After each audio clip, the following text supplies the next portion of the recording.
Where is the wealthiest place in the world? It's not China, it's not Dubai, it's the graveyard. Because in the graveyard, you will find inventions never invented, businesses never erected, songs never sung, books never written, ideas never nurtured, people never realized. But you wanna know something else? You're not in the graveyard, yet. We get one life, and every passing moment, we will never get back again. The problem is, you think you have time. Stop wasting your life. How many hours a day you waste, or how many hours a week you waste. And the classic answer is something like 4 to 6 hours a day. You know, inefficient studying, watching things on YouTube that not only do you not want to watch, that you don't even care about, that make you feel horrible about watching after you're done. That's probably 4 hours right there. You know, you think, well, that's 25 hours a week. It's 100 hours a month. That's 2.5 full work weeks. It's half a year of work weeks per year. And if your time is worth $20 an hour, which is a radical underestimate, it's probably more like 50 if you think about it in terms of deferred wages. If you're wasting 20 hours a week, you're wasting $50,000 a year. And you are doing that right now. And it's because you're young, wasting $50,000 a year is a way bigger catastrophe than it would be for me to waste it, because I'm not going to last nearly as long. And so if your life isn't everything it could be, you could ask yourself, well, what would happen if you just stopped wasting the opportunities that are in front of you? You got to be very intentional and deliberate. The stuff that you're dreaming about, the stuff that you want to happen, it's not going to happen by osmosis. Like, you got to get up and you got to go after it.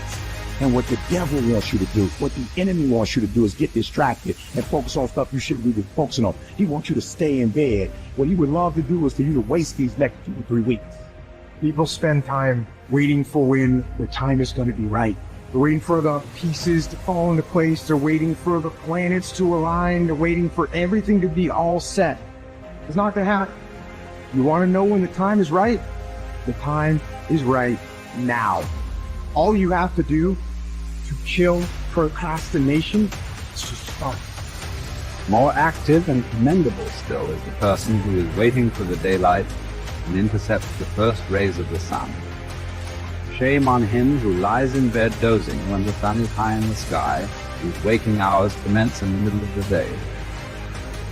You have to dedicate every breath, every ounce of energy, and every thought and effort that you possibly have in your heart to becoming what it is you want to be. Because nothing great comes from a position of comfort. Everything worthwhile, everything that is great comes from being in a position of uncomfortable. Nothing worthwhile is easy to get. Everything's going to make you uncomfortable. Get used to it. And if you can get used to being uncomfortable, your limits are non-existent. Everything strives to become all it can possibly be, and that striving to become is what discipline is all about. Disciplining ourselves to fulfill our natural potential to become all that we can be. And finally, discipline attracts opportunity. Opportunity is always looking for ambition and skill in action. Discipline taps the unlimited power of commitment. The human will in action, driven by inspiration, enticed by desire, tempered by reason, guided by intelligence, can bring you to that high and lofty place called the good life. Discipline, those unique steps of intelligent thought and activity that put a lid on temper and a faucet on courtesy, that develop positive and control negative, that encourage success and deter failure, that design lifestyle and control frustration, that enhance health and curb sickness, that promote happiness and manage sadness. Discipline, the start and the continuing process that brings all good things. And remember, anyone can start the process. It's not if I could, I would. It's if I would, I could. If I will, I can. So start the new process. You can begin a new habit no matter how small it is. Small isn't important. Whether or not you start and whether or not you continue are all that is important.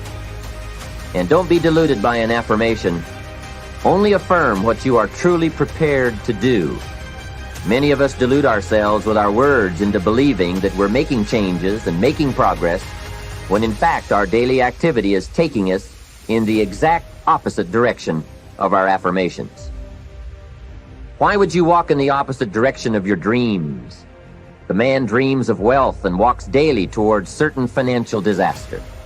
The man wishes for happiness and thinks the thoughts and commits the acts that take him to certain despair. So to have a prosperous life, start a prosperity plan. To become wealthy, start a wealth plan. Remember, you don't have to be wealthy to have a wealth plan. A person with no means can have a rich plan. If you are ill, start a health plan. If you don't have energy, start an energy plan. If you don't feel good, start a feel-good plan. If you're not smart, start a smart plan. If you can't, start a can plan. If you haven't, start a have plan. Anyone can. Even a bad person can start hearing good messages and reading good books. Recognize that the start of the better life, the happy life, the wealthy life, is today. This is exciting. Both the process and the result can begin today. Start the new journey today. If you think of a new idea, today is the day to begin the discipline of putting that idea into action. Set this day up as a long, busy, exciting start for your new life. Get your first book for your new library today. Begin your new practice of setting goals today. Start clearing out a drawer of your new orderly desk today. Start eating an apple a day on your new health plan today. Put some money in your new investment for fortune account today.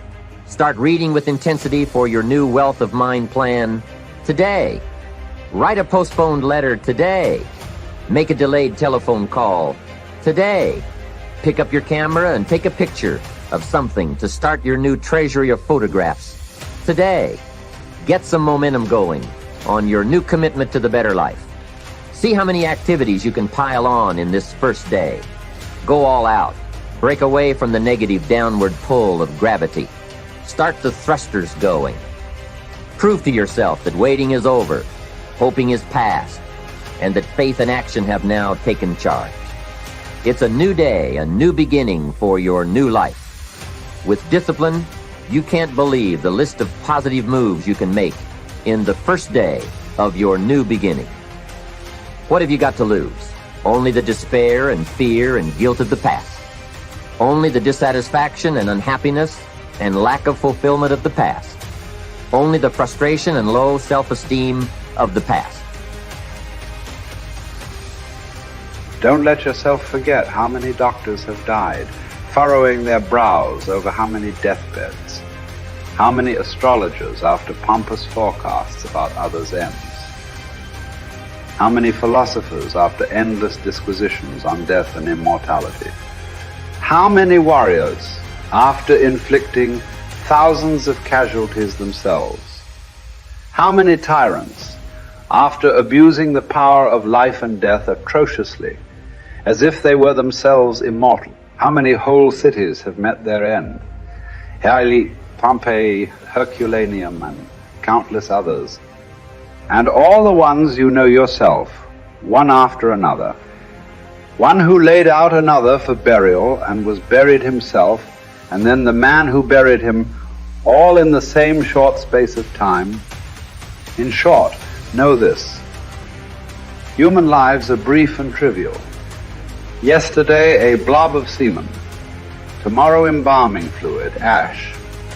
To pass through this brief life as nature demands. To give it up without complaint. Like an olive that ripens and falls. Praising its mother, thanking the tree it grew on. If you do the task before you, always adhering to strict reason with zeal and energy, and yet with humanity, disregarding all lesser ends and keeping the divinity within you pure and upright, as though you were even now faced with its recall.